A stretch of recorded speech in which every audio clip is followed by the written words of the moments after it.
One of the areas we're going to spend a lot of time on in this course is leadership.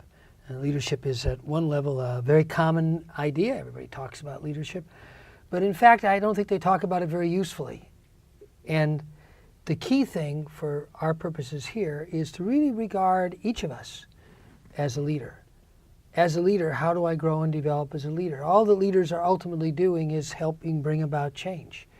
So you bring about change by getting started. You step forward. Literally the root of the verb, to lead. Very old Indo-European word, leith, to step ahead. But what does it mean to grow and develop as a leader? So our particular focus was going to be how to understand a set of core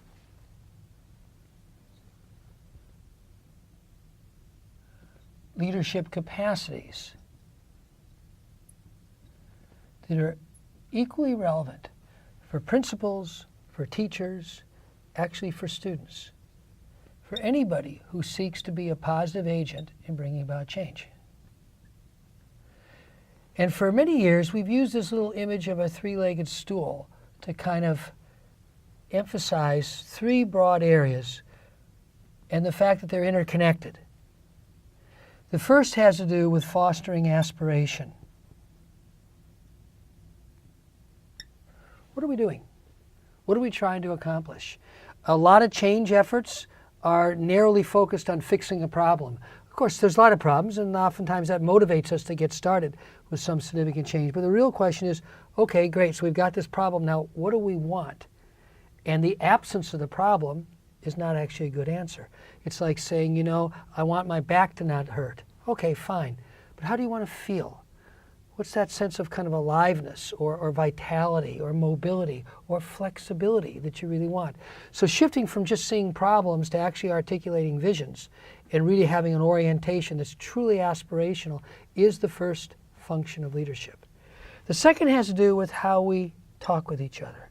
And for years we've used this term reflective conversation to point at a quality of conversation that is the essence of what makes conversation really valuable to us as human beings. Does it lead me to think deeper? Does it make me more aware of my own assumptions? Does it make me more aware of the other? We feel more connected as a result of our conversations? This is the domain of working with mental models and fostering real dialogue. And lastly, we're always operating within larger systems.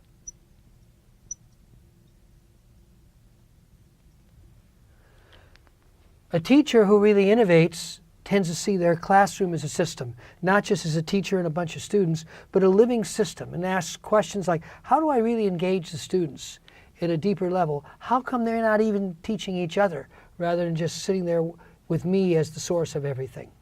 But of course, that classroom sits within a school, which sits within a school system or a school district, which in turn sits within a larger community. All of those systems are in your classroom.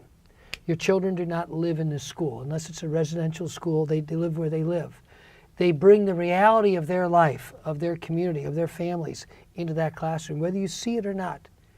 So this last leg of the stool is about expanding our awareness of the larger context in which we're operating. The key to all of these is to see them as developable capabilities. They're important, but they're really important as focuses for each of our own growth and development.